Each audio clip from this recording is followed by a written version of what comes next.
بہت پرانے زمانے کی بات ہے۔ مدینہ شہر کی ریت میں اس وقت ایک ایسا انسان رہتا تھا جو طاقت میں بادشاہ تھا مگر دل میں ایک سادہ سیوک۔ اس کا نام تھا حضرت عمر فاروق رضی اللہ عنہ، اسلام کے دوسرے خلیفہ۔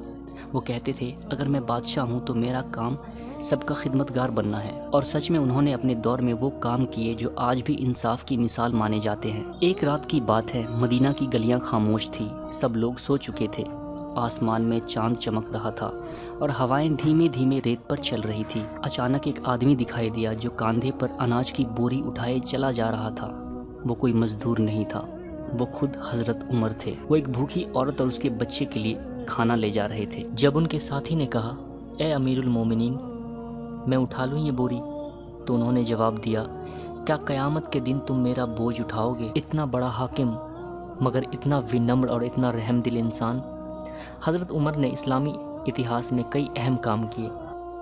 انہوں نے ہجری کیلنڈر کی شروعات کی تاکہ مسلمانوں کا اپنا سال طے ہو جو نبی صلی اللہ علیہ وسلم کی ہجرت سے شروع ہوتا ہے۔ انہوں نے بیت المال بنایا، یعنی کہ ایسا خزانہ جہاں زکوٰۃ اور قرض جمع ہوتا تھا اور اس سے غریبوں، اناتھوں اور ودواؤں کی مدد کی جاتی تھی۔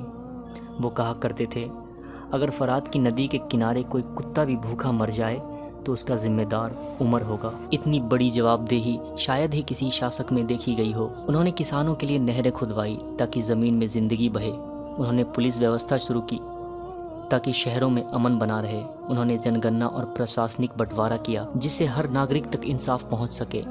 ایک بار جب انہوں نے یروشلم فتح کیا تو کرسچن لوگ ڈر گئے مگر حضرت عمر نے ان کے پاس امن کا پیغام دیا۔ انہوں نے کہا میں تمہارے چرچ میں نماز نہیں پڑھوں گا تاکہ آنے والی نسلیں نہ کہے کہ مسلمان نے گرجا گھر پر قبضہ کر لیا۔ اتنی بڑی جیت مگر اتنا بڑا دل، یہی حضرت عمر فاروق رضی اللہ عنہ کا اصلی کردار تھا۔ وہ اپنے ہر سینک سے بہت پیار کرتے تھے۔ انہوں نے کہا کہ ہر سپاہی کو ویتن ملے گا اور اس کے گھر والوں کی دیکھ بھال بھی کی جائے گی۔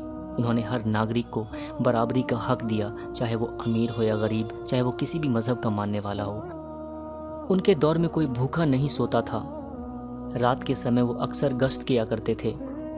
ایک رات انہوں نے دیکھا کہ ایک عورت اپنے بچے کے سامنے خالی ہانڈی میں پانی ابال رہی ہے تاکہ بچے سوچے کہ کھانا پک رہا ہے اور سو جائیں۔ یہ دیکھ کر حضرت عمر کے آنکھوں سے آنسو بہہ نکلے۔ وہ ترنت ہی اناج لائے اور خود اپنے ہاتھوں سے کھانا پکایا۔ وہ ہمیشہ کہا کرتے تھے قوم تب تک نہیں سدھر سکتی جب تک اس کے حکمران خود جواب دہ نہ ہوں، اور وہ خود عدالت میں کھڑے ہو کر جواب دیتے تھے۔ جب ان کا وقت پورا ہو گیا تو لوگوں نے کہا آج انصاف کی چھایا اٹھ گئی مگر اس کی روشنی کبھی نہیں بجھے گی۔